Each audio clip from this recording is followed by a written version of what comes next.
Mondays with Monsignor Pope, here on Morning Joy, where truth matters. Good morning and welcome back to Morning Joy, where truth matters. I'm your host, Keith Downey, and it's always a pleasure to have Monsignor Charles Pope sit down with us to talk about things that we need to talk about. And good morning, Monsignor. How are you? Good morning. Yeah. So Just in the middle of a cough. Caught you at the perfect time in there. No, it's okay. So yesterday there was a semi-religious event, would you say? Yeah.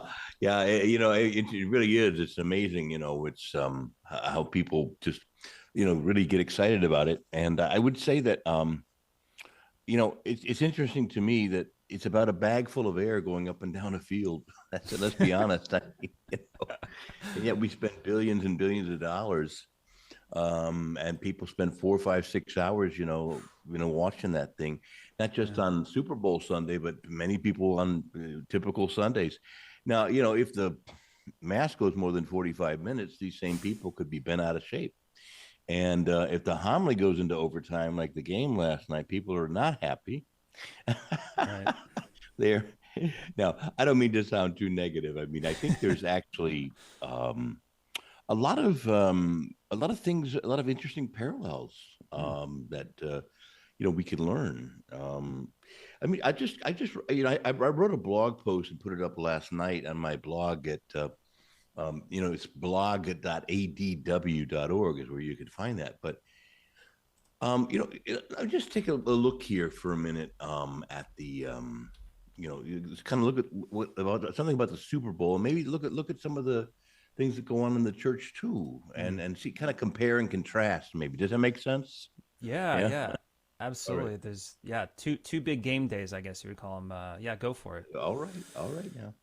Now, but the fans prepare for the game for weeks. Now, I'm talking about the Super Bowl particularly, but they follow the playoffs. They review the stats. They listen to commentaries and predictions, and they make sure they're, quote, up on the game. At a bare minimum, they know who's playing, and usually there's a great deal more they know. And they plan parties. They invite others to join them. They discuss with their fellow fans their wishes and the likely outcomes. And let's just say a few people put money on the table, and all this kind of stuff. So, all right. But, to look at people in the mass. And again, please don't make me sound like I'm a sourpuss. I say these things with a little bit of levity. Okay. All right. But right. By contrast, there's very little preparation evident on the part of most of us who go to mass. Generally, we don't review the readings, or we don't spiritually prepare for by frequent confession. Fasting has disappeared. In fact, must be a very sad truth is only 17% even go to mass, and many even dread going. They try to fit it in at a convenient time. So again, it's a very strong contrast there, shall we say, between, and this is, you say, well, it's one game a year, man. Like, okay, I got you. But a lot of the stuff I'm saying is true for people who are sports fans in any number of ways, especially those who go to the stadiums and so on. It's an amazing contrast. There's joy, there's excitement, and so on. So let's go back to the Super Bowl. Now, many fans wear special clothes for the occasion. They even even at regular season football games, they wear jerseys, hats, insignias, and other sacred apparel, we'll call it. Okay. Some even paint their faces and their bodies. And the funny thing is, they put a shirt on with somebody else's name on the back. You're like, wait a minute, that's not your name, and so on. So again. Let's look at the mass now. Is there much sacred apparel at mass? No, it's all but gone, right? There isn't much special attire, little cares given to display one's faith through clothing or other marks of faith. Sunday clothes were once special. Women used to wear hats and veils, and men wore suits and ties, and they'd never dream of, wearing a hat into a church. Men wouldn't in the old days, but all that's gone now. It's a kind of a come as you are. And there's no celebration insignias, no exciting, go Jesus, yay, Jesus. Yeah, no pom-poms being thrown. Yes. Now let's also look at some of the money questions. I mean, people who go to football games, they spend I don't know, hundreds of dollars on those tickets. Mm. I was asking somebody yesterday, what do you think a ticket to the Super Bowl cost? So don't even ask. Don't even ask. And so, but again, so again, they'll spend hundreds of dollars, probably thousands of dollars for these tickets. And those who are fortunate enough to go to the Super Bowl spend thousands of dollars gladly. They get on planes to go there. They stay. Those who stay at home also spend a lot of time and money on parties, and some of them even buy NFL tickets for their TV and all that kind of stuff. So. Let's go to mass. Let's see. Catholics spend about they give on average $5 to $7 per week in the collection plate, and they're resentful when the priest speaks about money. Well, all right. At the Super Bowl, most fans arrive early for the game. They do so eagerly. Regular season games, they have tailgate parties. Fans at home joyfully anticipate the kickoff. They spend time in all kinds of preparatory rites, such as parties and beer, and even ordinary games find fans watching pre-game shows and gathering well before the kickoff. So, all right. So, but at Mass, well, let's see. Catholics time their arrival for just before Mass. As many as half, arrive late. Many leave early. And, again, arriving early to pray or to greet fellow parishioners is generally not something we're planning for. So, all right. Now, again, you say, you'd say we're puss. But as I say, it's a worthy contrast, I think. So I could go on, but I mean, just the simple fact that, people love the game of football, man, they're excited every game, they're riveted, but at Mass, people kind of look bored and so on. And many of them sing songs. We had this song for the Redskins back when they were the Redskins, everybody knew the song and everybody could sing it, hey, Braves on the warpath, fight for old DC. And many don't want to sing the songs at Mass, just kind of stand there, Right. All right.